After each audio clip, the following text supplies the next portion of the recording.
today. Neither am I. Hey, how about that? You look gorgeous. He makes 4 of it. I mean, Roger's got it pancaked on. So, good evening, everybody. Welcome back to the What's on Joe Mind YouTube channel. It is Thursday night. It's 9 o'clock, and you know what that means. Party! Oh, hang on. Got to get that. Yeah, time for the TeamStream. And you see our cast of characters here this evening. I'm Mike Irizarry. With me, of course, here in the top row. I did it again. That's all right. I did it again with the YouTube. I'm echoing myself. I suck at this. Is this your first rodeo? Something like that. Yeah. But anyways, with me here in the top row, despite the fact that he was late, Mark Weber. I mean, he wasn't as late as Joe. I was early by comparison. True. Relatively speaking, only Roger was on time. Only Roger. I was. If any of you think you can chase down my 14-year-old and get the laptop from him quicker, you're more than welcome to try. I'd love to see it. I'm telling you, man, one headlock, and that would be it. He'd never do it again. It's not a question of strength. Pure wiliness. My ability to wrangle children and animals is legendary. He's getting quicker and I'm getting slower, so it's only going to get worse from here. Although he could turn on the speed that makes him the darling of the Rhode Island Hispanic soccer community. That's what I'm talking about, man. They love him in East Providence. It's true. And for those playing along at home, Mark, your credentials, I don't know if we've ever said this on the TeamStream before. Oh. But how are you connected to G.I. Joe for the folks at home? Well, I'm the honcho, as you so delicately put it. No, I worked at Hasbro for 5 years, 2.5 on Transformers. So if you like Combiner Wars or the Thrilling 30, that was me. And pretty much the next 2 years afterwards, as the person who followed me couldn't do their job. And then I worked on G.I. Joe. So I got to work on some of the 50th anniversary stuff. So the tail end of the Toys R Us exclusives, Sightline, Shooter, Tombstone, Stiletto. Those are some of my favorite bits that I got to work on the G.I. Joe brand. All right, awesome. And again, not to beat the dead horse there for you, man, but it occurred to me watching a couple of the early team streams that I don't think we ever covered that for the folks who might be new to us. That's true. You know, we did audio for so long and we had so many beats in place by the time we got here that maybe some folks who just found us on video, they wouldn't know who the heck you were past that dapper ginger gent. Right? Yeah, I'm not just the loudmouth, not just the eye candy ladies. I actually work and guys too. It's good to be popular. Compliment's a compliment, huh, Joe? Compliment is a compliment. I did some work. I did some good cooking with some limited groceries. That's my history on the Joe brand. In the bottom row, because she was tardy, Joe Colton. Hello, everybody. Joe Colton, you are the reigning champion of G.I. Joe cosplay per the Hasbro PulseCon cred that you've been given in the last 7 days. How are you dealing with your newfound celebrity? There's a lot of pressure. I'm talking to somebody. I got a lot to do. Got to keep it up. Give John Cena my best. That's right. I can't see him yet, but we'll see. It'll happen. One day. And bottom right, despite the fact that he was on time, bottom right is where we put our guests. Appearing for the first time on our program, the leader of the After Action Report, which we will talk about momentarily. That is Roger Taft, ladies and gentlemen. Big hand for Roger Taft. Thanks for having me on, guys. I like that you clap for yourself. I'm sorry? I said I like that you were clapping for yourself. Well, somebody has to, so I'm glad you guys joined in. Didn't make me look too stupid. But I mean, you should have seen, like, when he first showed up, I told him, "Hey, Roger, you're the only one who showed up on time," and he was like, "Yeah!" It was both endearing and running. And know, it was I accomplished something! Yay! running the Muppet fire drill. It's a good time. Meep, meep, meep. So, Roger, are you a gamer? No, I can't say I'm a gamer. No, nobody.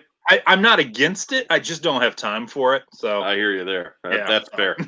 I That's do fair. occasionally enjoy a game, but I just don't have time. I just figured it would be our one chance to bring up that in somewhere this month, in the next week, I believe it's the 13th, that GI Joe game comes out for the PS4. So That's if you true, haven't signed up for that one, there it is on the 13th. Go get yourself some. And to settle the bet that we had back on that TeamStream a couple weeks ago, the playable characters, the 6th playable character for GI Joe, Sci-Fi, which none of us had. Choice. None of us bet had on that Sci-Fi. No one had that. Who would have And the picked that? sixth Cobra playable character was Firefly, and I don't think we had him either. Mm-mm. We may. Least it I'd makes have to go sense. back and review, but I don't think anybody had Firefly. At least it wasn't Raptor. I'd be all about that. Yeah. I loved Raptor in the comics. It'll be interesting to see if the Firefly playable character is authentic to the new figure and unable to actually move. he just throws stuff. So He's like the Cobra fullback. He's got the big Right? shoulder. Turn me around. They're behind us. So I think it was Sean Rosell who has the figure, but he took the vest off, and I got a picture. It looks awful. He looks anorexic underneath that vest. I don't know what's happening. So he looks like he's got a very long neck, and he looks anorexic. Don't take the vest off, even though it looks horrendous. He sweat off all the weight. He's compensating. Yeah. He's like, give me a big puffy parka. Yeah. Sweat off all that weight. Weight otherwise. He's like a goalie in hockey. He's dropping 15 pounds every mission. It's awful. I saw it. I was like, what is that? And so we mentioned the comics a second ago, or I did anyway. Mm-hmm. Roger, your project is all about the comics. Why don't you tell us about the After Action report? I will do that then. Thank you. We just got, if anybody doesn't know, we just got funded today. Kickstarter is at 102% as of right now. So I guess for publishing, whether we wanted to or not. But the whole idea is that we're going to do several volumes. This is volume 1. This is the Marvel Era volume. And we're going to do a complete guide to every single G.I. Joe comic and variation of each comic, so that collectors can complete their collection and actually know what's out there. There's a lot of reprints that are unmarked. We're going to have those listed. The Canadian editions, Australian editions, those are all going to be in this first volume. We're working on the Action Force section right now, and it's looking pretty good. Still has some tweaks to make, but we're coming along pretty well. We're looking at about 8 volumes total. Probably Marvel for volume 1. Well, definitely Marvel for volume 1. Devil's Due is the second. Gets a little hairy after that because it depends on what we finish first. But we have a foreign volume, and it's looking like at least 4 volumes of IDW because of so many variant covers, even though they're not that much bigger than Marvel. But it'll be a lot of covers to cover. So yeah, that's basically what we're doing. Certainly. Yeah. So yes, to give the specs here on we've got the Kickstarter page up on the shared screen. You had a $7,000 goal as of today, with about a week left. Yep, you're at $7,197. Yes, 102%, and still a solid week for everybody to get in and pledge on that. It is on Kickstarter. Absolutely. If you look up After Action Report, you'll find it that way. Yeah. So, Roger, when I was describing this to my brother last week sometime, the phrase that I turned for him so that he understood what the heck I was talking about was, it's like James Cavanaugh's books, only for the comic books. That's exactly what we based it on. Yeah, we're talking to James as a mentor, as an advisor on this. So he's giving us advice. I know, it really is. So Luckily, we have not gotten drunk and woken up really late at night. But anyway. Well, that just means you're not doing something right. Yeah. Well, we are doing it remotely. Of course, admittedly, I did stay with James for the last night of Joe Fest, and we were supposed to be up and out of the hotel room by like 9:30, and I think both of us left around 11:30 because we were just talking about the book and giving constant advice about it. So, but we were in the zone. We were workshopping. We were talking about what it could be and how to make it that. So, there was a lot to talk about. So. And everybody did everyone have pants by the end of it? Yes, luckily. Okay. Yes. Good. Didn't really start out that way, but it did end that way. I'm not going to ask the follow-up question to that one.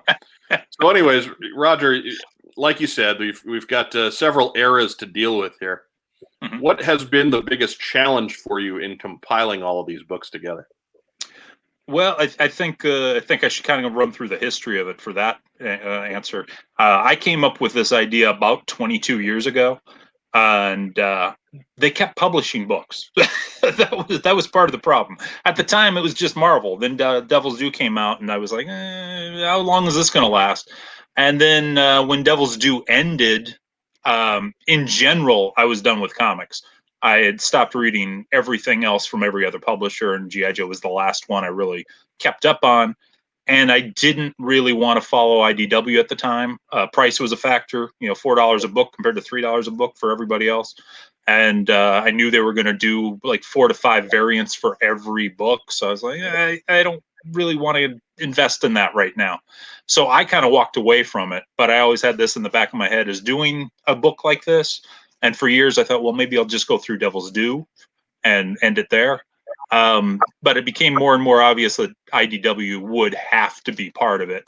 And I ran out of steam for a long time, but then it kind of came back to the surface, and I started getting more and more IDW books. And it just became obvious that I could not do it without a partner. So Josh Eggebein, I've known him for about 15 years now, and it was through the comics that I've known him, and he did a lot of the behind-the-scenes information on the G.I. Joe comics in Yojo. He did the write-ups for a lot of them and stuff like that. And he is only collecting G.I. Joe comics. That's all he collects. So I knew he was keeping up on them, and I have maybe 1,600 comics total. He's got over 4,000. So, yeah, he's kept up on the IDWs much better than I have, and it's just amazing how many there are out there to compile. So as far as he's probably got 2 long boxes just of Snake Eyes Dead Game #1. Probably so. Yeah, there are 25 variants of that thing. That's just that we know of. Yes, there do seem to be some secret variants on that one. Yeah, the one with feet. Uh-huh. Yes, yeah, there is one with feet, I think. Just one, at least though. Ankles, anyway. Just one. So it's hand drawn too. But anyway, for me, it would be the IDW part of it to get that. That's a really big reason why Josh is a part of this. The foreign stuff, there are certain countries that are very difficult. The Asian market is hard to tap into. I don't speak any Asian languages. I can't write any of them, so I can't type the search terms in. But we will have most of them by the time we publish, and we know we're going to have some gaps in there. There's no way we can find every single book, even though we probably have over 75% of everything ever published between the two of us. So it'll be an uphill battle, but we're looking at about 2 volumes a year, and I think we'll be able to get pretty close to that. So. Excellent. So, Roger, are you doing the bulk of the heavy lifting on the prose, or are you leaving that for Josh, or how's the division of labor on this? The writing portion of it, it's looking like Josh is going to be doing most of the chapter introductions, and probably there's going to be interviews involved. Some of the interviews will be him, some of them will be mine. I will probably do like the bulk of the introduction for the whole book. And as far as the rest of the labor, he did all the scanning. and he's mostly doing the entry parts of it. I'm doing the layout work, and I'll probably do the Real American Hero portion of it, and he's doing the international, the Action Force and stuff like that right now. That's pretty much it. About 50-50 on the writing, and he does the input. I do the layout. Does anybody else have questions? I don't want to. I feel like I'm taking over the entire interview. You are hogging the entire thing. I would assume, and maybe this is too far of a bridge, but I would assume the foreword is written by Tim Roberts. I don't believe so. No. Tim Roberts used to fight me to the spinner rack to get the one copy of G.I. Joe. Oh, really? Okay. Came out, and I beat him like a dog. But he got the 19. He got the death of General Flagg. And hold that over me at the lunch table at Jewel Elementary. So brutal. A raging feud soon developed. Yeah. So that lasts to this day, clearly. Right. Obviously, you know the comics real well, Roger. Are there issues that stand out to you personally that are, high water marks? Because there's some that everyone agrees on. Yeah, but then once in a while, there's one that grabs somebody that maybe isn't, everybody else's favorite too. Yeah. I think the ones that stood out for me were, I think it's 117, 118, 119. They had Mike Golden covers, and they were kind of late in the series for Mike Golden. I was always a fan of Mike Golden, so his always stood out to me. Right about the same time, I forget the exact issue number, but there was an issue that was entirely done by Herb Trippy, and he did the writing, he did the layouts, he did the art. I think he did the sketch for the cover, but not the final cover. I'm not sure exactly how that worked, but that was interesting just because it was kind of a standout of not Larry Hama all of a sudden, and it was all pretty much done by one person. So I thought that was interesting. I think that might be 116. So it might have been that they were just trying to find fillers at that point, like they did right at the very end. I'm not sure, but anyway, it worked out. I thought it was kind of cool. So I was always a fan of the Zanzibar cover that had the McFarlane interior art. Yeah. Because Todd had such a truncated run. Yeah, very truncated, one issue. and when I was working at McFarlane Toys, I was nervous about asking him to autograph it, right? Like, yeah. I don't know if this is a good idea, especially because it wasn't his art on the cover. Yeah. So, but as I came to learn, Todd's super cool and very laid back.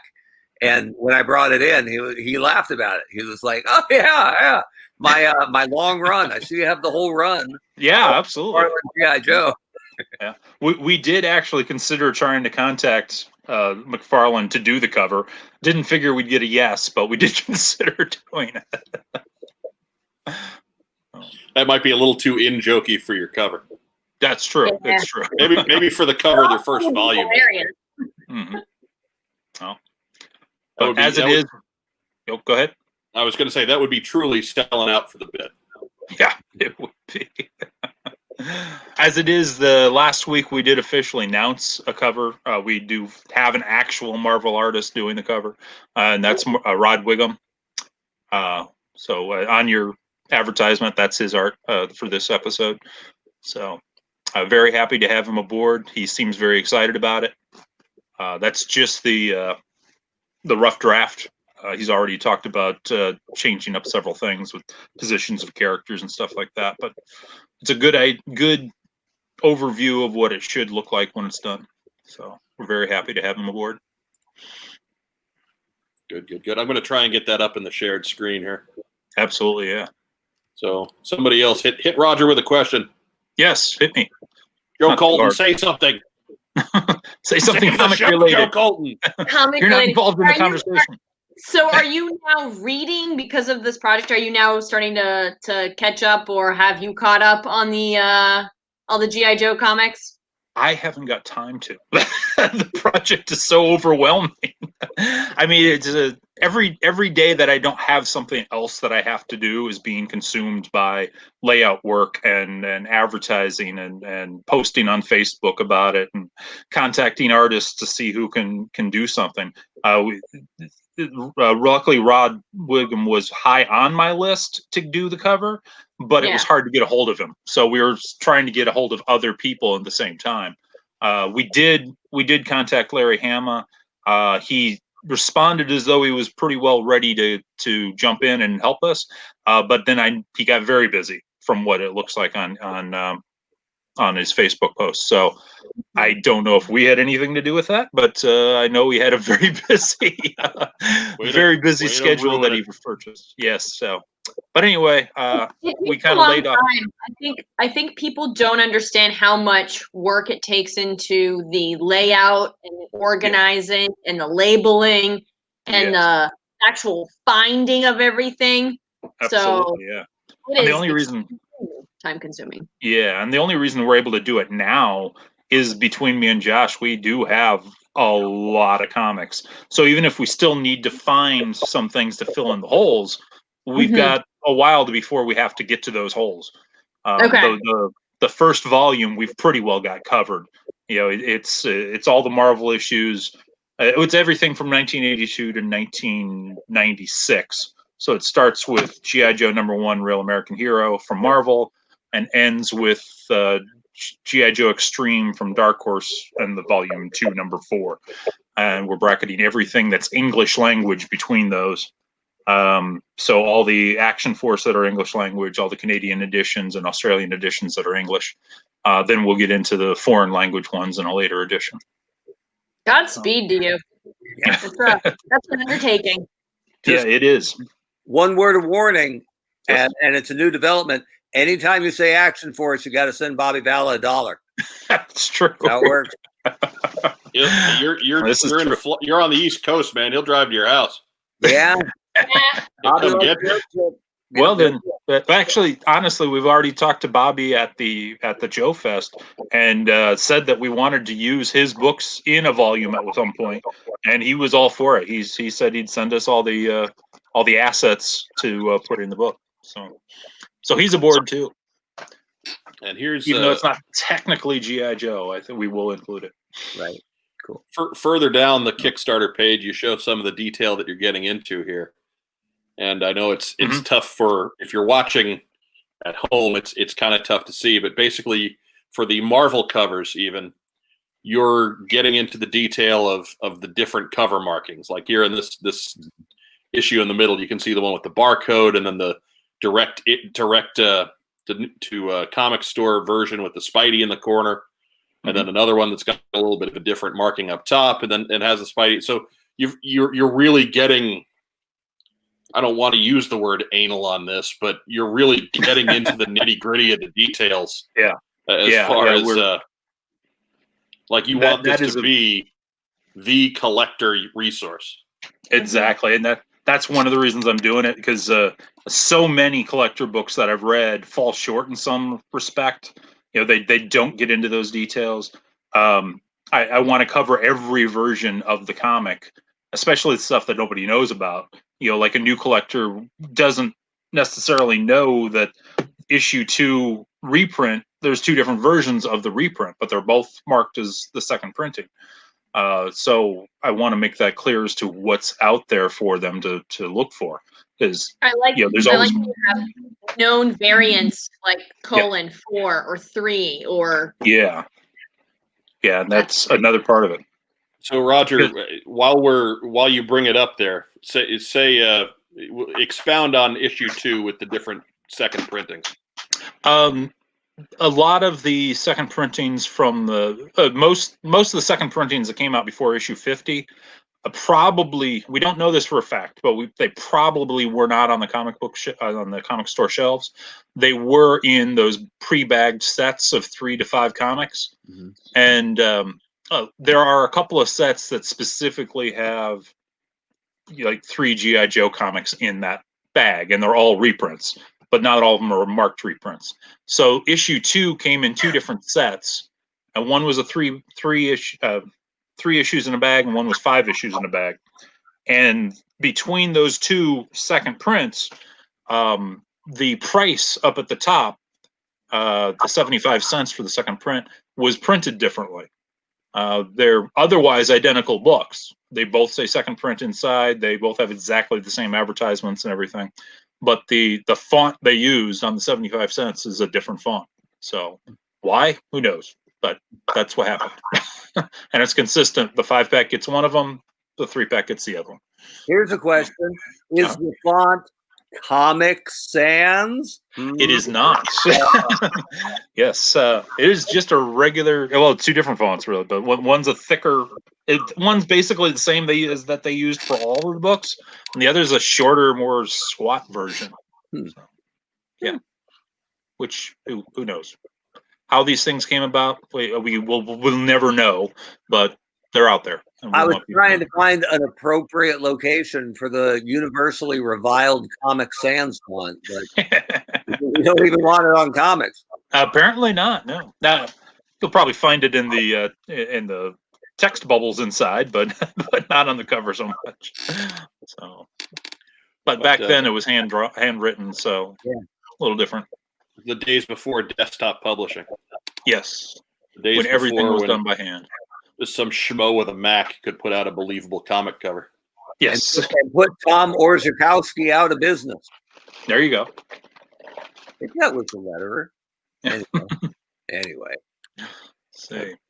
Anyhow, in order to pledge at Kickstarter to receive Volume 1 of the book, that is available at a $35 pledge point. Mm-hmm. And is that going to be comparable to the volumes going forward? I think so. We're going to try to keep it at the same price. Most of the other guidebooks that are out there are in that ballpark. I think James is either $30 or $35. His books are actually smaller than ours.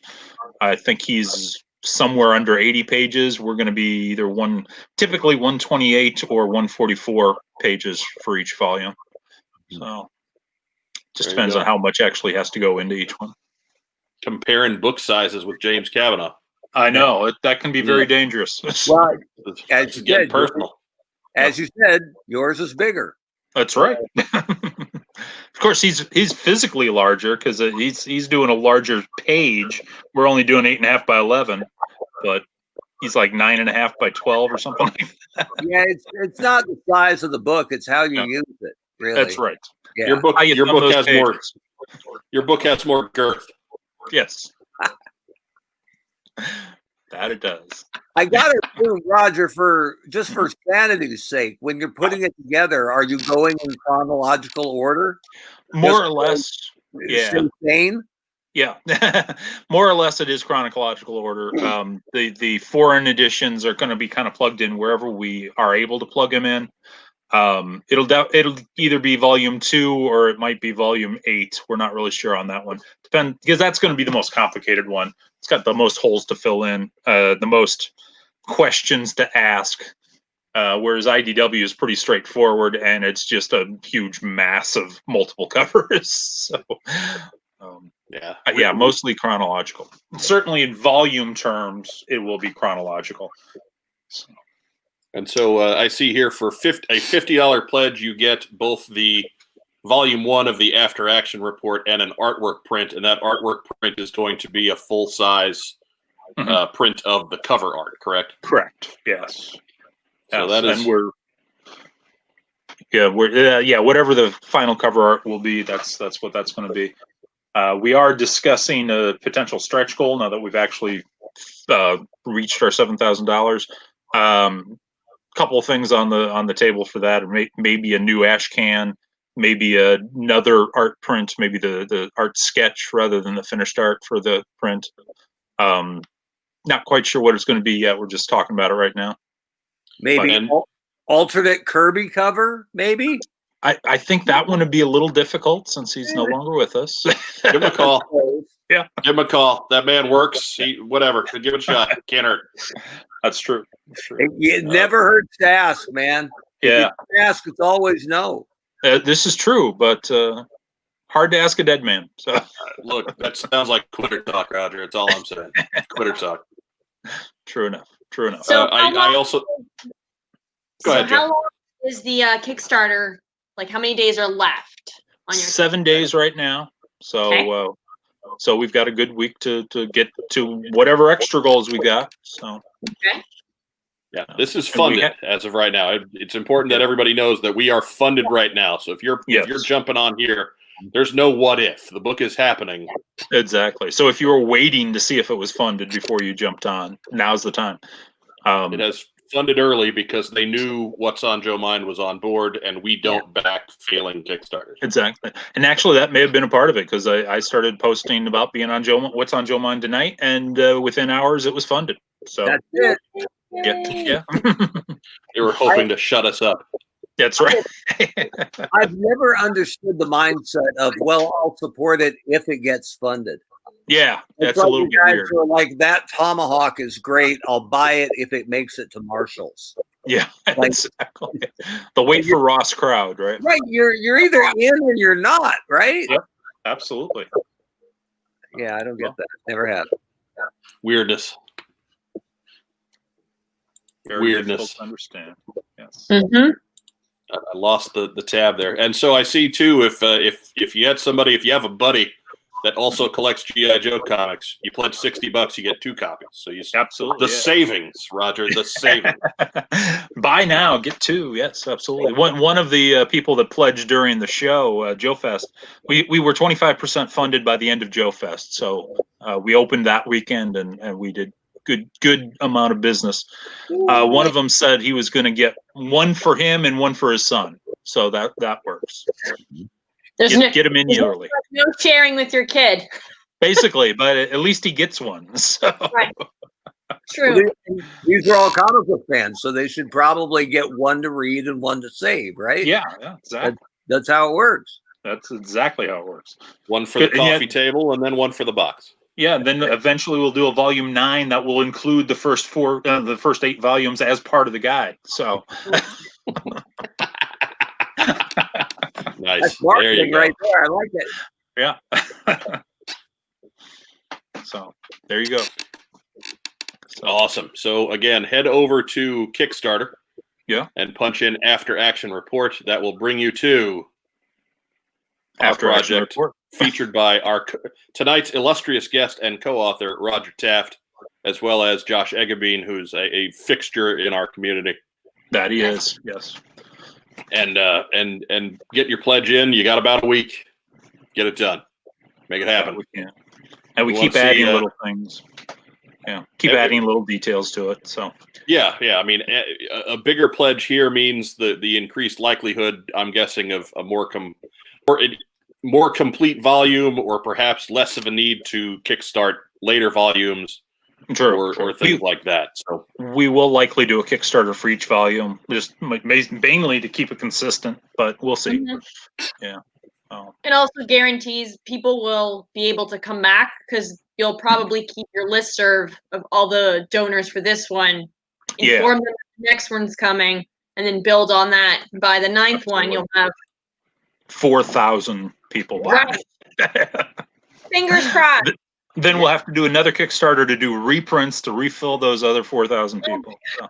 And then you can do alternate covers, man.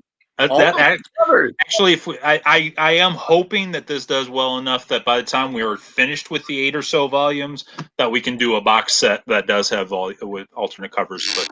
But that's farther down the road and it has to be finished first. So that's for your That's where your Todd McFarlane cover comes. There you go. Right, exactly. He'll do the wraparound box art. That's and it'll have with an insert figure. You know, I know a guy. It's true. You do know. And he's not a Marvel guy, obviously, but you never know. That might be the kind of thing that he might like to twist that knife. Hey, maybe so. 30 years. We'll certainly get a few more a few more pledges. Yeah, so. But speaking of Marvel guy, since each volume deals with a different era, each cover is going to be an artist that is rooted in that era. So we already have two lined up for later editions. I don't want to announce them just yet, just in case things change. But two of them are already covered, and it'll be fun tracking down the rest of them. So. Good deal. I like it. Yeah. Mark Webber, you in? Yeah, absolutely. Of course. Yeah. Joe Colton, you in? I have a wedding in like a week and a half. Well, you can still pledge. It's a great wedding gift. Yeah, it won't ship till like Christmas. So There you go. See, maybe that's our wedding present right there. yeah, Well, yeah. maybe that's it.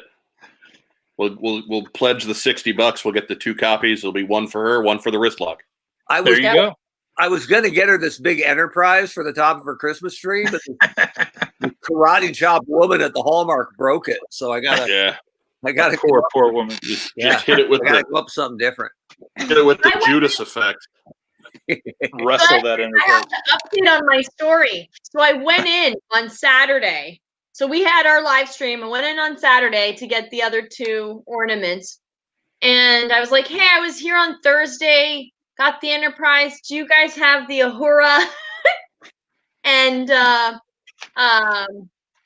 Rose from Golden Girls? And they're like, you're the one that the lady broke the ornament for. And I was like, Yeah. yes. So then they drop kicked the Okura over the counter for you, and you were on your way. Yeah, they were like, oh, we heard about you screaming out of sheer terror in the store. And I was like, I was wondering what that sound was.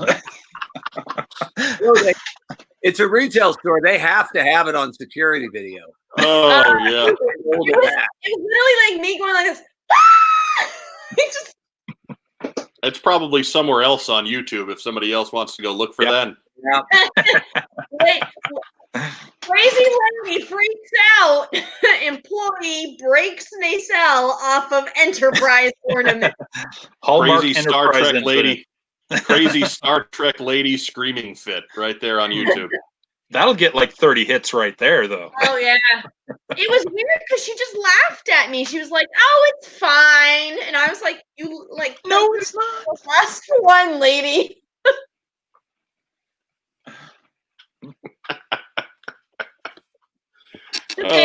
Oh my God. I have one now. So we'll certainly come back. We'll get you to give us all the contact info one more time at the end of the broadcast, Roger. But in the meantime, we got some other crap to do.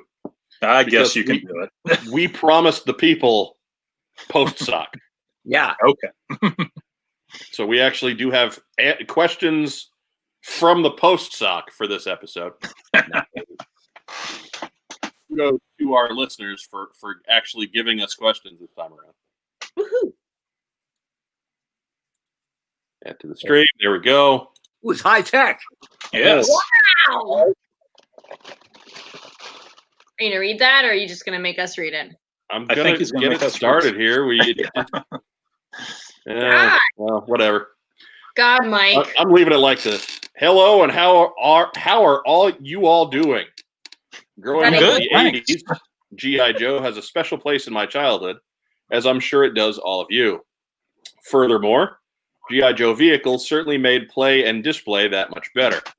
For those of you who plan on having a robust collection of 6-inch Joes, how important are vehicles to your growing collection? And that is from our good friend, ML Series. Ooh.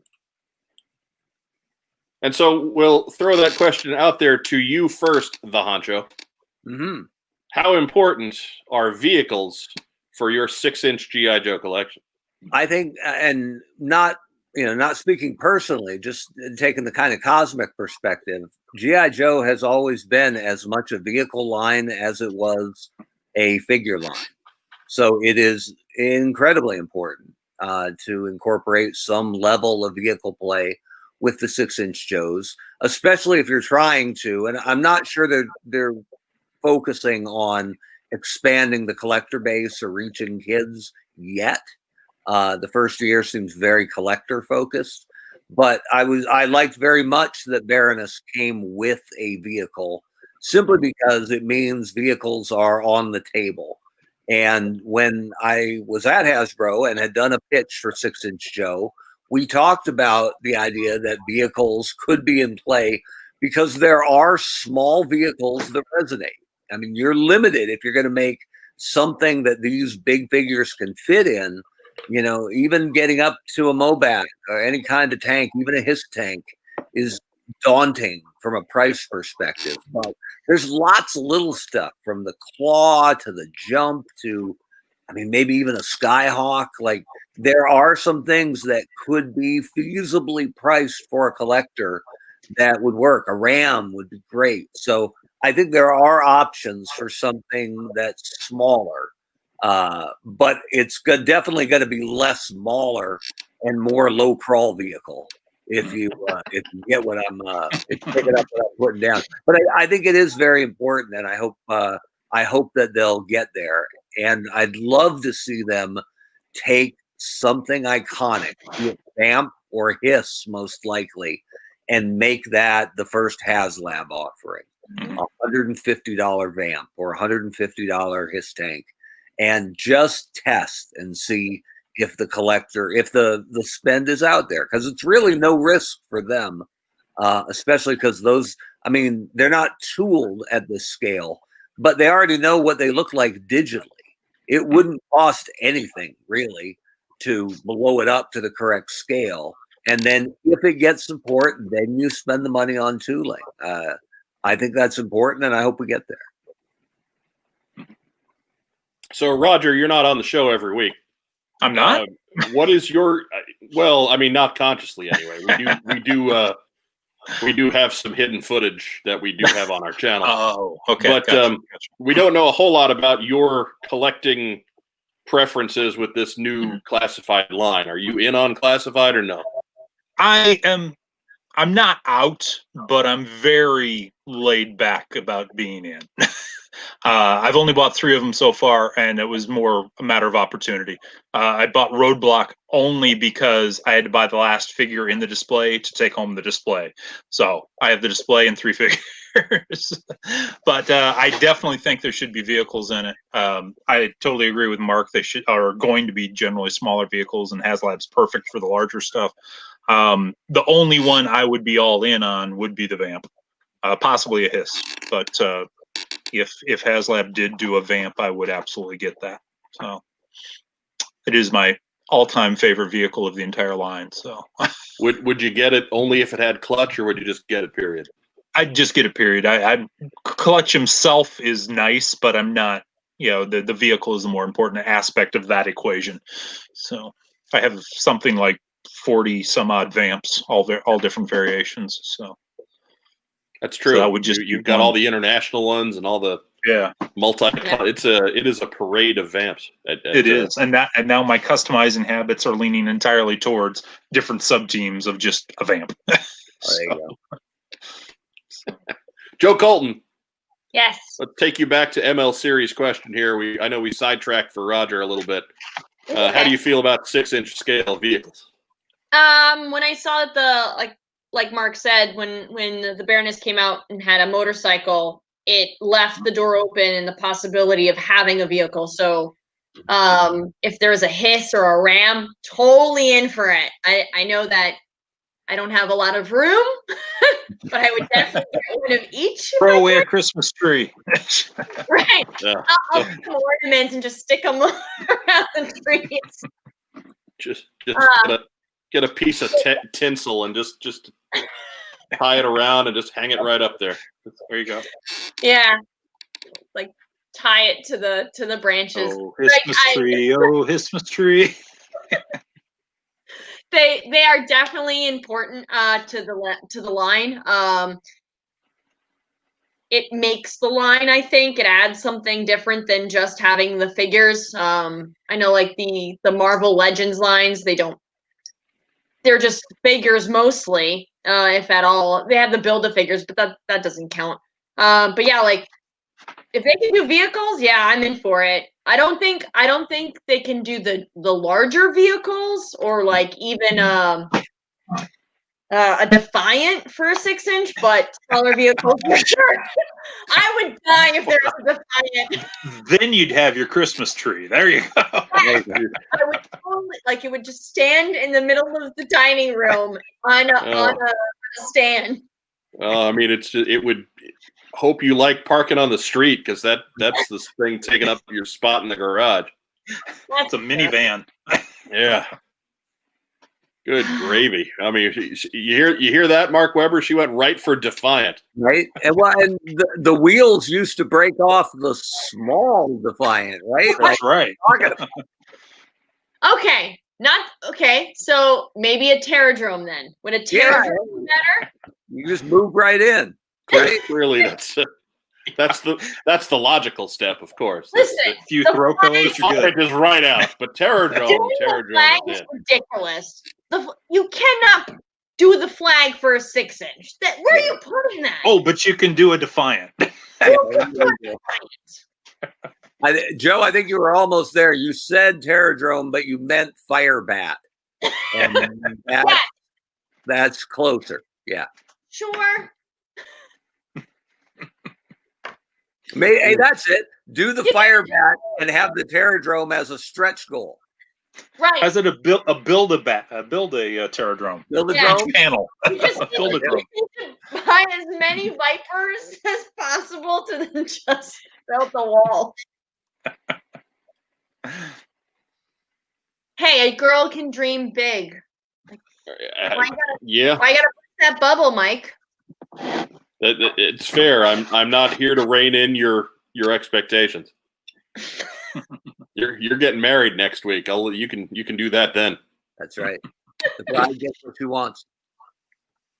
Oh my goodness. I am going to throw in make it unanimous here. Throw in my support for small vehicles. I can't afford big vehicles, folks. Come on.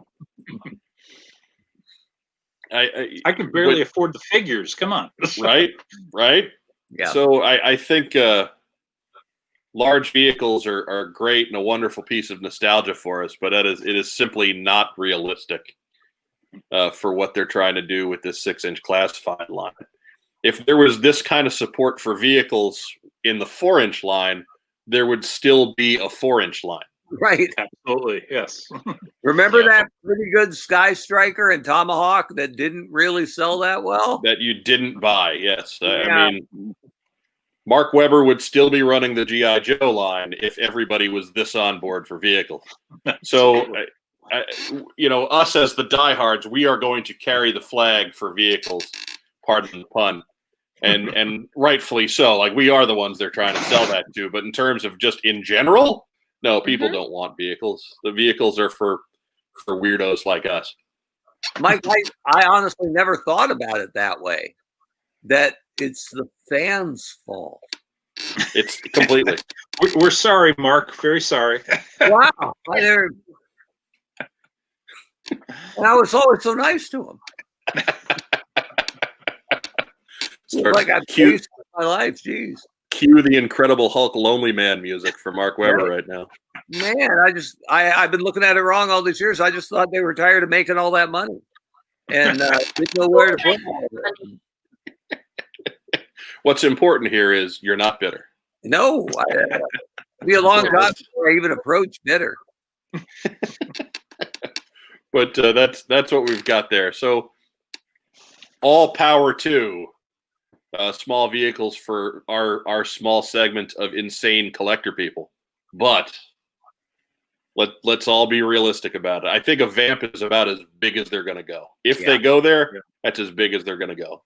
I think Vamp and Hiss are the high water marks for size. Yeah, honestly, I don't think a Hiss tank is really viable.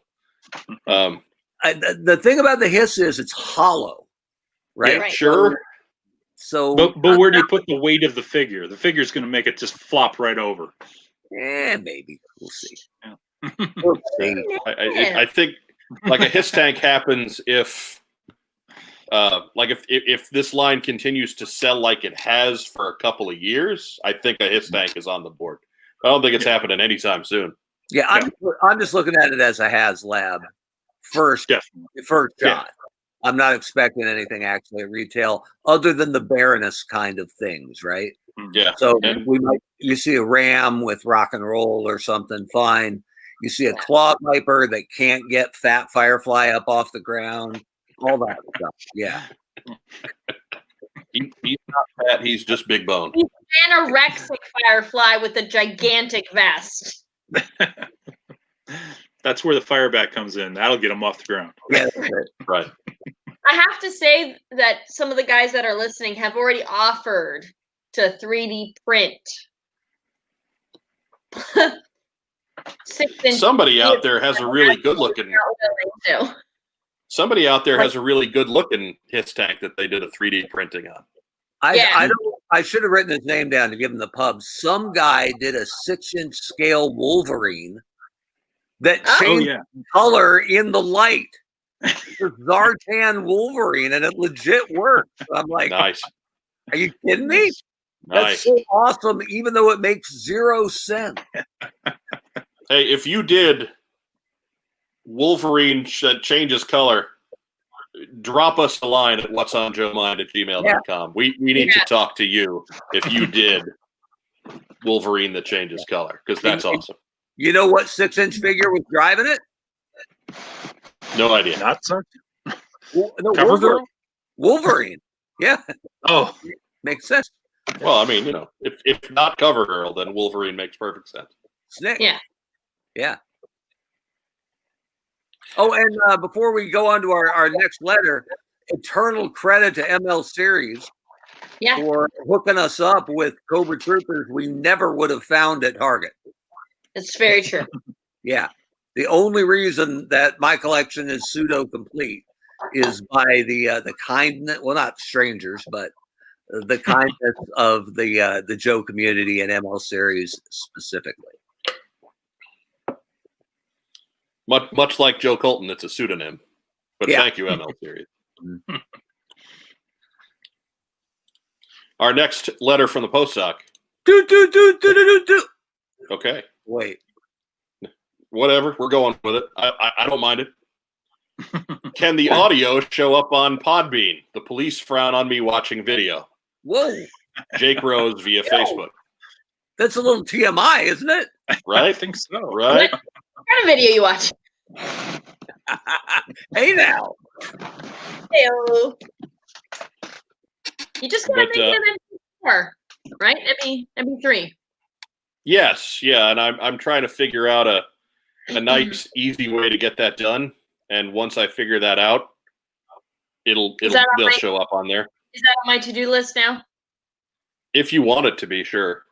Okay, I'll take that. But let's I have to squarely shoulder the blame on that. I mean, because in the last couple of months, I've moved and I've started a new job, and somehow we still continue to have weekly podcasts. So there's just been a lot going on, and it like learning a whole bunch of new stuff has not been possible. So it's believe me, we'll get there, but you know, in the meantime, Jake, I mean, thank you for at least letting us know that you're wanting to listen to that. But we can tell, I know there's still an audience there because we still have a pretty good following for Rack Time, which is audio only. Rob's entry, he just posted on Tuesday. So if everybody is starving for some of that Rack Time action, then head up to our Podbean site and stream it there or download it there. So, but yes, the plan is to get everything that we've done with these live streams from YouTube onto the Podbean site as well. And hopefully I'll get that done before we get too much of a backlog, because good Lord, I don't want to get stuck doing 20 of those at once, but what can you do, right? Now that I made the promise, I'm going to get held to it. It's funny that you say Rack Time action, because those are the videos that are getting Jake in trouble with the police. Probably. Yeah. Brian Greenwood has chimed in with 6-inch Road Toad, and I don't think anybody's collection is complete until that happens. God, he took low crawl vehicle and raged, right? Yeah, that is. He has pushed all of his chips into the center of the table. You take that, Mark Webber. Yes, yeah, I'm a little bit ashamed here. That's fine. That's fine. Somebody mentioned a ferret, and we're seeing a lot of because there must be, ATV stuff out there at Cabela's or whatever that people are turning into ferrets that look pretty good. That's another, good little mini vehicle that could work. That's iconic in its own way, right? So absolutely, yeah. All right. Something like that. So anyways, that brings us up to Postsac letter number 3. Woo! Not sure if this will make it in time for this week's show, but Joe Colton, you make the call. Did it make it in time for this week's show?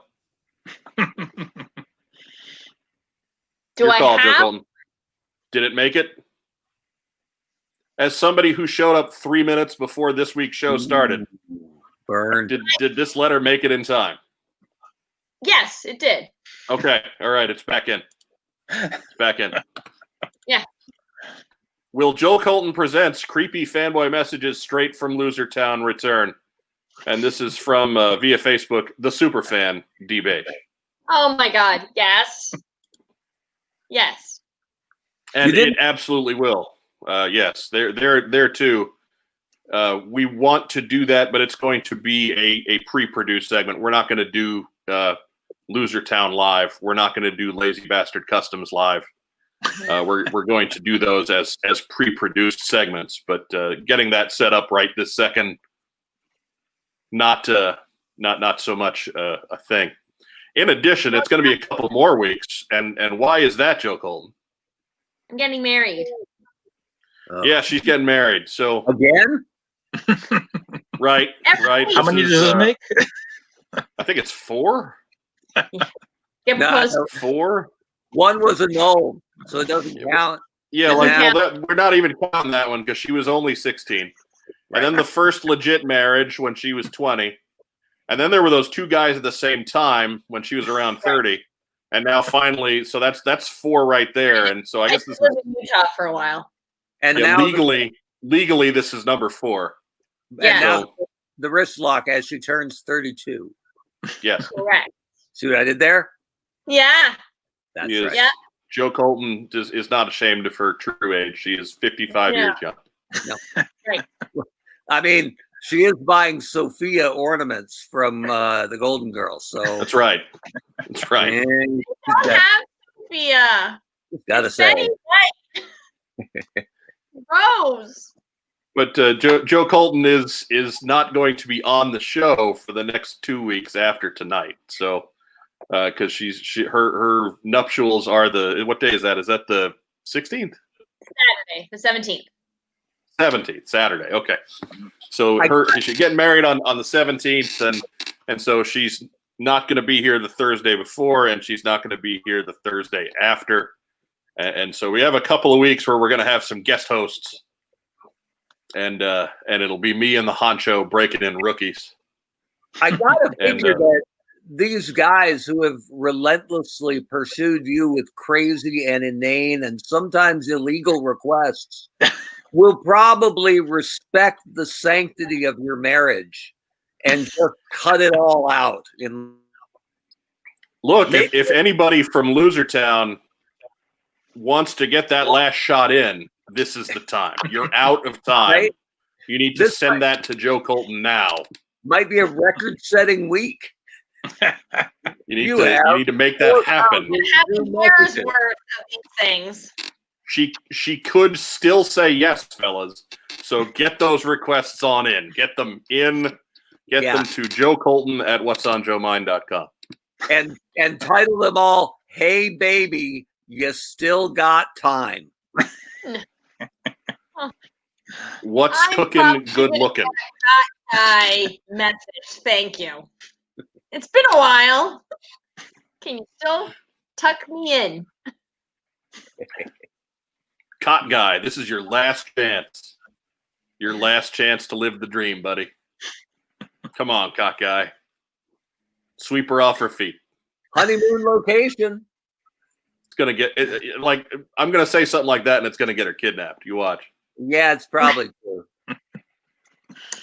Gotta Feel watch sorry that. for that guy. I guess nobody's crowing for the lazy bastard question. Are you reading these comments? Oh boy. Oh my goodness. Oh. No, I have actually not been watching the comments. I have not either. Look, I leave you to police the comments. I got other stuff to run here. I have to I have to get my own machine to echo horribly. I have to flub up the use of our PowerPoint presentations. I'm counting on you guys to take care of comments, right? Yes. You know, your Diana co-host Davis disagrees with you that they will not stop, and to trust her on that. Oh, and heck Matt no. says, nope, they won't. Nope. No, I mean, the people who send those in don't care to begin with. So we don't, not expecting anything to change. We're just trying out of to. curiosity, was I assigned a job and wasn't? I'm not fulfilling it, by the way. No, you're the guest. No. Okay. No, Okay. You get to Goldbrick on this one, Rob. I don't have to monitor anything. Okay. Good. Yeah, No. you're good. We have help, Roger. Sometimes we have to ruin our own thing all by ourselves. Okay. Good. Yeah. I'll let you do that. There you go. Creepy guys won't let the tiny little inconvenience of marriage stop them from being creepy. Absolutely. Frankly, Diana, we're counting on that. We're banking a lot on that fact. That is correct. Right. We are counting on it. Ugh. Yeah. A good chunk of creepy guys are married themselves, odd as that True. sounds. Well, there Yes. you go. Doesn't sound odd. No. No. No. Really, that's why we do the segment, so we can show off how awful people like that are. You know, we laugh about the creepy guy segment from Losertown, but frankly, we're not laughing with them. No. We're laughing at them. It's Yeah. 100%. Yeah. We are trying to humiliate you. You know, if you recognize something that you wrote in the Losertown segment, Yeah. you have to rethink some things. You've got What you to do. Yes. Yeah, You're you not should probably. popular. You're not famous. You're not making the impression you want to make. No, that is not going to get that done. And think about it here that Joe went through all of them. Went, Not creepy enough. This guy. Yeah, this is the one. Yeah. This is the one. This is the one that will break Mike on camera. Tough. This is the one that will make the honcho pass out from laughing too hard. Yeah. This is the one. Or stunned. Like, I've seen him stunned before. Like, what? I mean, there were a couple of times back in the day where I thought you had killed Godso. Yeah. I thought Gary Godso was dead because of some of the letters that you threw out there. Cot guy included in that group. Tucking you in atop a nice pallet of industrial-sized cans of baked beans. There you go. That guy's my favorite because he had the chutzpah to take a photo of the cot as though that would sway the opinion. Oh, that's a nice looking cot down there. Yeah, like Joe Colton. Joe Colton's sitting there and be, you know what? I need some spice in my life. I need to change things up somehow. No, you know what? I'm gonna go live in some dude's basement and sleep on a cot. Yeah, like that's the thought process. That's perfectly logical. Cleaning supplies, like he was all set. Yeah, so you missed one there. I know we make fun of these guys, but you missed one there. That was your chance. That was your chance at the high life. As I recall, that basement was rather meticulous, right? Yes. Like in a Dexter sort of way. Yeah, all the cans were turned like very neatly. Yep. Oh. And Diana, the crock guy, and the beans offered guy, same guy. Yeah, same guy. I like how the camera was creatively positioned to avoid the chains and clown masks on the wall. Yeah. He was. I like how he had pulled open part of the blanket for the cot and folded it neatly. Like, look, if you were gonna present a cot as premier deluxe bedding, he did it as well as it could have possibly been done. If a cot could give you a come hither look, that was exactly. That cot was going, and you were going. No. And for our longtime fans, like Mark was not on Cot Guy episode, obviously. It was way back in the audio days. But Cot Guy was so memorable that we held on to the picture so that Mark has seen all the pictures. Right. Yeah. Like, that's how good Cot Guy was. You guys, I forget if it was on a show or on a pre-show where you guys mentioned Cot Guy, and I said, "Who's Cot Guy?" And you're like, "Oh Yeah. my God, he's on." And then you showed me the most disturbing photo. I still have nightmares about it. And then we got rid of Joe's toe, and you showed me the cot of doom.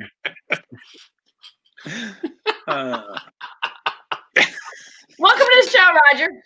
Hey, Thanks. Roger, aren't you glad you waited 10 years for this, Roger? I am, yeah. I guess this is the hazing ritual, right? No, well, I mean, you're not even the one getting hazed. That's I the. know. I mean, that's I just really, have to witness it. That's all there is to it. That's why you're. This is like the white glove treatment for you. I do have to note, was the cot at least a high thread count? I'm sure. Tough to tell from the roof. There was pretty poor lighting in the picture, but it looked like a high quality cot at least. Ah, gotcha. Yeah, out of it. So it was probably pretty nice. Yeah, it was not homemade. It looked at least Army surplus or better. Yeah, High watermark, very much. it was Like, very meticulously kept. Yeah. If you were going to offer a lady a cot, this was the cot. Yeah. Although right? No great shocker that no one had actually slept in the cot before. No, none whatsoever. It wasn't a Baskin Robbins sort of now serving situation. It was special girl. He numbers thought were taken. thought very carefully before deciding which cosplayer he was going to send that invitation to. Yeah. And Joe Colton, she rolled boxcars. She got the win. And frankly, shouldn't she always be your choice? I suppose so. Right. So, anyways, happy marriage to you, Joe Colton. I know we've said it several times before, and we'll say it several times again. Yeah. But we'll segue from Cot Guy to congratulations once more on your impending nuptial. Yeah. We're so glad you picked this guy instead of Buffalo Bill. And Right. May there be many good cots in your future. I remember a couple of years ago when I met Wes for the first time, and I realized this is not a man who sleeps on cots. Well, he And I felt it was because before Wes, you had been in a relationship for a long time. We were all very concerned. Is she rebounding here? Is this a cot gentleman? And then we met Wes and we realized no, Wes kicks ass. So we stopped being concerned at that point. I feel like he was more like holding on for dear life. This woman does not stop moving. Well, I mean, he's holding on for dear life because you're probably going to trip over something. So he's holding you up for dear life, frankly. Sounds like a supportive relationship. That's right. It's he's a good man. He's a good man. He is. He's a good little guy. There you go. There you go with the height jokes again. No heels for your cosplay in the future. No. Well, no, it doesn't. He wears lifts now. Look, I'm 6'1", Roger. I'm not a short man. You're a giant man. You're a giant man, so nobody you don't necessarily recognize that. But I'm only like an inch taller than you. Yeah. No, you're a tall dude. I am. Like Roger, you're like 6'5". You're even bigger than the honcho. Yeah. But there's times when our friend Joe Colton is wearing heels that like she's looking down on me. Yeah. I have been next to her and she just gets like I'm worried about her safety more than anything else. Right. Yes. I'm more likely to trip in sneakers or flats than I am in heels. Yeah, but the fall is higher. That's all there is to it. It's true. Yes. Yeah. It's true. I've seen this in action when she's in costume and we have called action.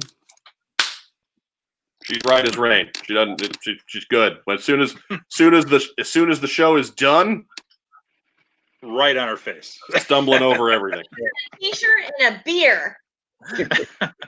Hey, Joe, given the height disparity and you and your soon-to-be husband's proclivities for cosplay, have you guys ever thought of going as Tom and Nicole, Cruz and Kidman? Oh. No. No. I wanted to do Top Gun, but he won't do it. Why not? He doesn't like the movie. He doesn't feel the need? No. So Sarah and I are doing it. All He right. doesn't like the movie. Yeah, right? He's like, no, I don't like that movie. It's that whole playing with the boys sand volleyball scene, isn't it? Yeah, probably. It So freaks Sarah him and I out a are little doing bit. it. Fair enough. He thinks Tim Robbins was underutilized. Yeah. And Merlin deserved a bigger role. He did. Anyway. So let's move on, and we'll very briefly get into what we got in, where we humble brag about the stuff that we've gotten G.I. Joe-wise in the last week. Mark Weber, what'd you get in this week? Ooh, courtesy of Walmart. I know most people have it, but if they want it, it's a good looking drink. But the big news, my friends at the network let me know today that my Cobra Commander figure is supposedly in the mail. So we'll see. All right. Yeah, we'll see. At the network. Network. All right. Yeah, I did a customer service complaint to them because they said, "Oh, not now. It'll be in a month." And I'm like, so I gave them a customer service thing, and they followed it up. Back on your experience, ordering with the network, and I said, "Oh, let me tell you." Yeah, and I wasn't. It doesn't do any good to be an outright jerk. But I did the "don't you know who I am" thing a little bit and said, I actually have some experience in the toy industry and worked on this brand at Hasbro, and you have cataclysmically failed in this attempted launch and desire to bring people to your site. So, the fact that you continue to screw it up is not that big a surprise. I really think this as an exercise in what not to do. So we'll see if my figure comes crushed. Maybe they had to wait until they found stock at Walmart to buy it so they could ship it to you. No, well, nobody's finding stock at Walmart. No, not at all. Man. But anyway, Joe Colton, what'd you get in this week? So a friend/fan surprised me and sent me a wedding gift in advance and sent me the and then pretty. But I haven't had I'm not brave enough to take him out of the package. I've had mine. I've had mine since last week, and I can't say that I have either. Okay. Whew. Yeah. You're not alone. Stare at him. Every time I pick up that box, I just wind up playing with it and doing the unveiling entrance thing. Just yeah. So he had sent me a PM and said, "Hey, I need your address," and I was like, "Okay." So gave him my address, and then he said, "Do you want the tracking number?" And I was like, "What?" And he was like, "Oh, I have to send you something. It's a wedding gift." And I was like, "We didn't register anywhere because 20 is bad." So I go to the box and there's this package, and I open it up and I was like, "What is happening?" So of course, now that your address is out there, right? Now that your address is out there, you're going to wake up on a cot one morning next week. Absolutely. That's it. I have a mailbox and I have people, like, if they ask for my address, that's the address. I know you're smarter than that. Yes, I know. I'm not. Yeah, no. Believe me, we tease you about it, but I take notes from you on how to deal with the public. You got anything else in, Joe Colton? Mm-mm. All right. Besides wedding Not stuff. too All right. No, any further adventures? Breaking crap at the Hallmark store. No, I got a Betty White figure and a Hurrah figure. See, there you go. So you got that in this week. Mm-hmm. Roger Taft. Hey. What'd you get in? I don't get much, honestly. I'm a vintage collector more than anything. I do grab the modern stuff if I see it. But 2 hours ago, I actually found something, and this was on my way home. It's the only one from this line I've even seen in person. Well, not counting being at shows, but in the wild, as they say. Found that at Walmart on the way home, and it was the only one there. And it's because it's got a little damage to the corner. That's why it was left behind. But I'm fine with that. So honestly, it's a beautiful figure. The sculpt is great. The accessories are great. The card art's great. But the whole package just missed the mark that they were going for. And it's not the nostalgic thing they were shooting for. So, but I still have one. So that's pretty much it. That and I got a book funded. So There you go. We'll take it. yeah. There you go. Not a bad week. Not a bad week at all. I got one item in this week, and it is from last Christmas. And it is because right here it's a thunder machine. It's a very nice thunder machine that was purchased by my brother at, looks like from the bags and the tags, Kokomo Toys. And there's Thunder or Thrasher rather, with a little lacrosse thing on the side. And it is really just it's impeccable. It's a beautiful thunder machine. Yeah. Now, why did it take 10 months to get a Christmas present from the person whose apartment I'm living in? It's because he took it to my folks' place, and I didn't go to my folks' place for Christmas this past year. And then, a pandemic hit. And so I didn't see them until Monday. They had to come here to Indianapolis for a doctor's appointment. So I saw my folks for the first time in that, 10 months or 11 months. And they brought it then. So yeah, like technically Christmas present from Ragtime Rob should have needed to travel all of 3 feet, but it crossed many, many miles. And so I finally got it this week. And that's what I got in. It's a thunder machine with Thrasher and his little stick. Sounds like it's time for an oil change.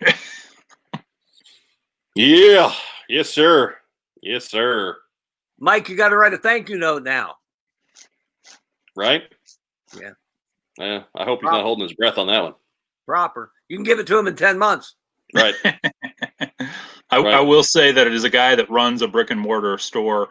That cage on the front is in very nice condition. I have not gotten one in that's not crushed. So good job on that. Yeah, either crushed or overcompensated. They try to pull it out and it's ripped off. Right in the back. Yeah. So yeah, it's one way or the other. And that brings us to shout outs. Roger, you're our guest. Why don't you send some shout outs out there first? People that you want to thank in the community or in your life that you need to get some face time. Okay. Well, I wasn't expecting that one, so I'm not prepared.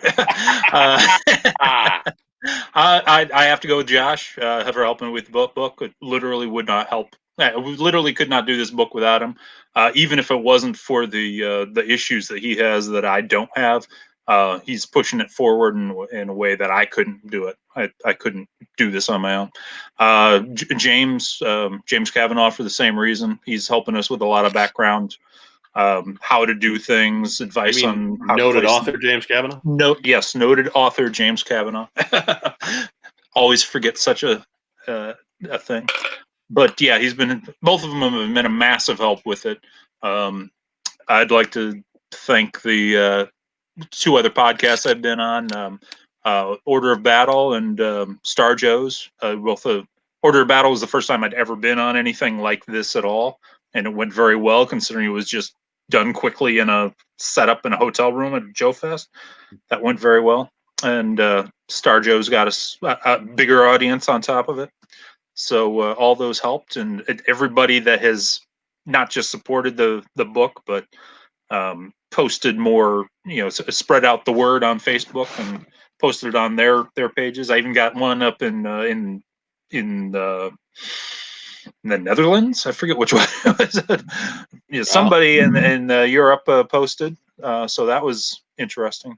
The name escapes me offhand, but Rob Arts, that's his name. He's been posting in Europe. So I'd like to thank all those and go check out their websites. And yeah, I'm sure there's more stuff than just me on their pages. So how's that? We're still taking credit because that's what we do. That's right. Yeah, you guys are the ones that put us over the top. So That's right. That's right. We're taking full credit on that one. Absolutely. Take that, Star Joes. Take play, credit sir. for writing the book too. Yeah, That's right. Ron. The honcho Mark Weber. It's kind of random, but everybody's friend Sam Sears posted on Facebook today and put up the Marvel Age issue where they said meet the new Joes. And I was just thumbing through it, and I have it, but it's buried somewhere, and I hadn't looked at it in ages.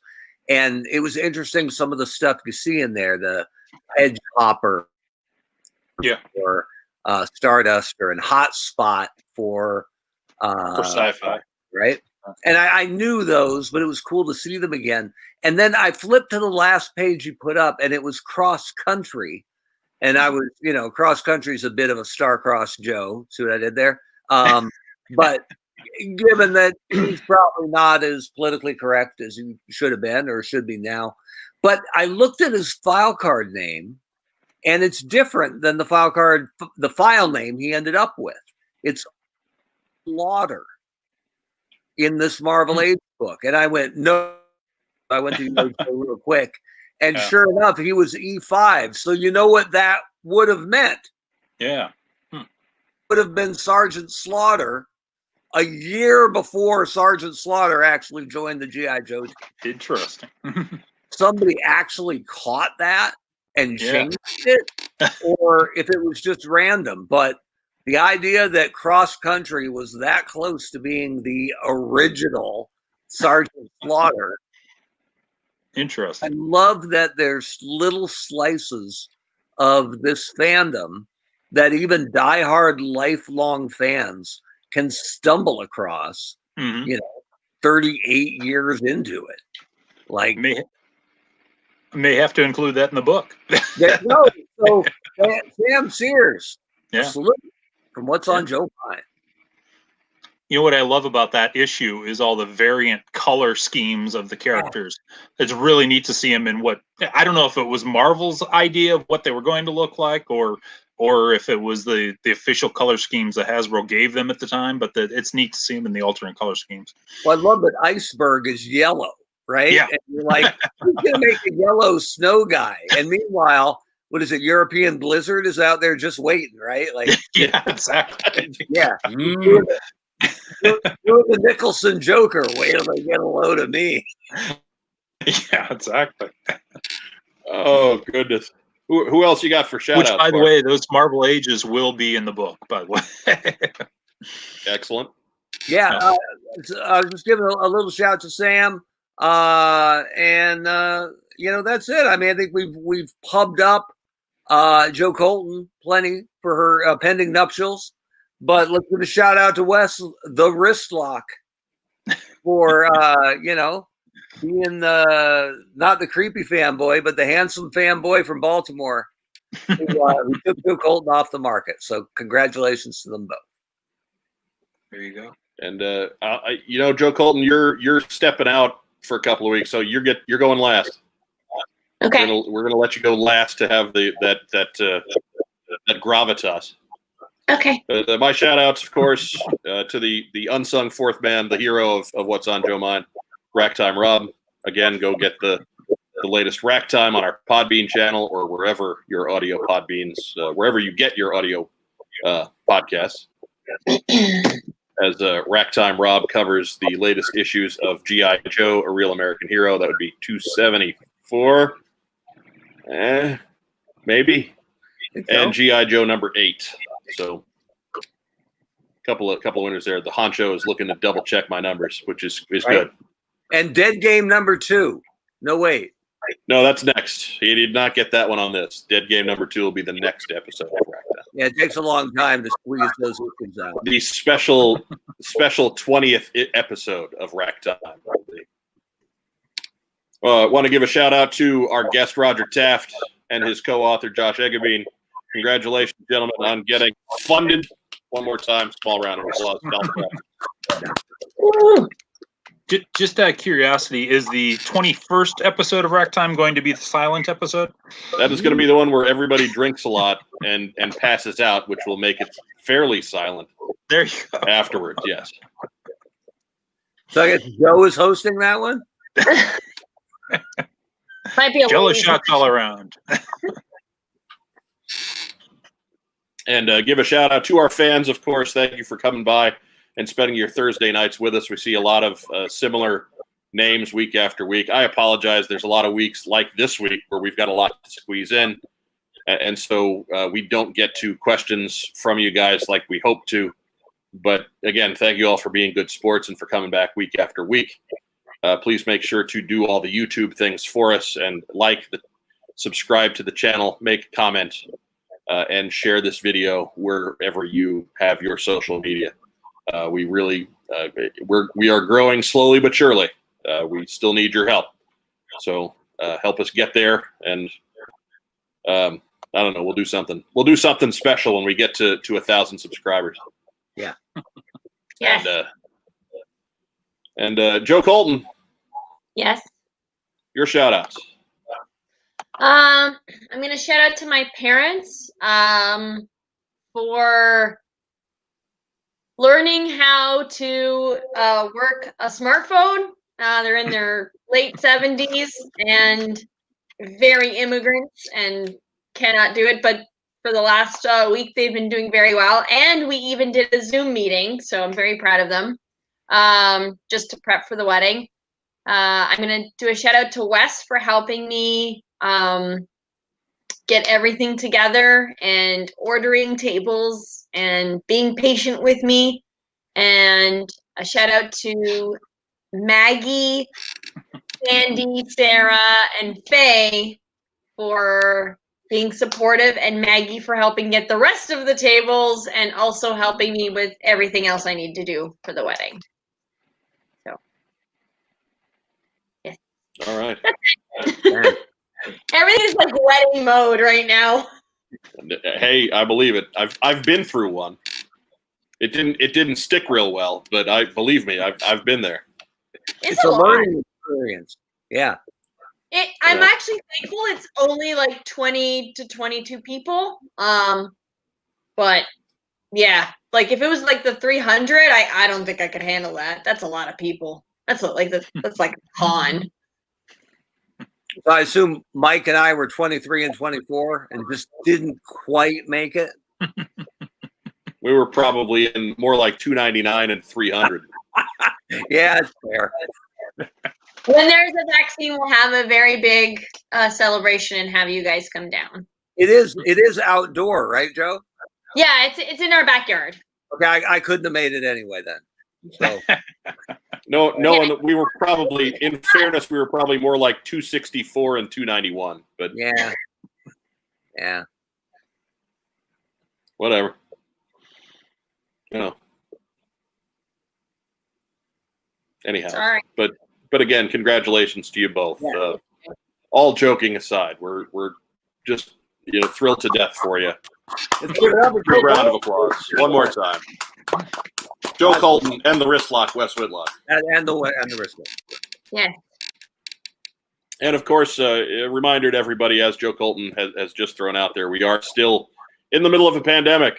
That's right. It is not done just because we're tired of it and we want it to be done.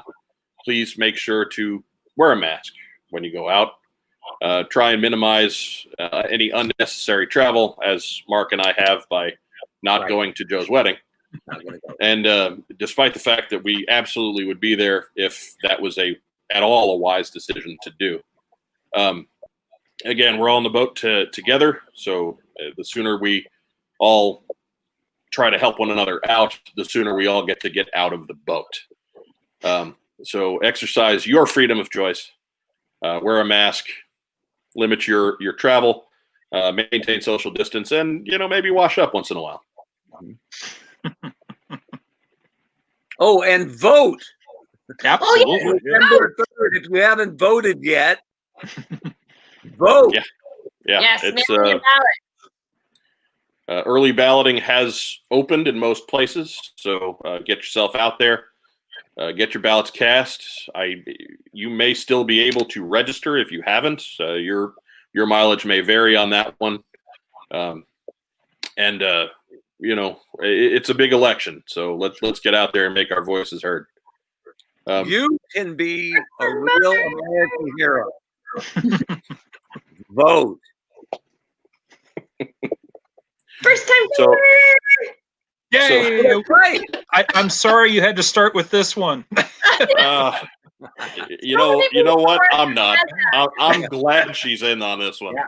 I'm thrilled she's in on this one. So, Joe Colton, I'll set you up to take us out on this one. Yeah. So for my co-hosts Mark Weber and Joe Colton, for our special guest Roger Taft, the co-author of After Action Report, go find it on Kickstarter. Link down below. Yes. Like, share, subscribe, and stay tuned for the next live streamed episode next Thursday at 9. It's going to be a very special What's on Joe Mind? What's on your mind? Oh. Well, that's making him just like, ugh. that's live broadcasting for you, kids. Have a great night. We'll catch you next week.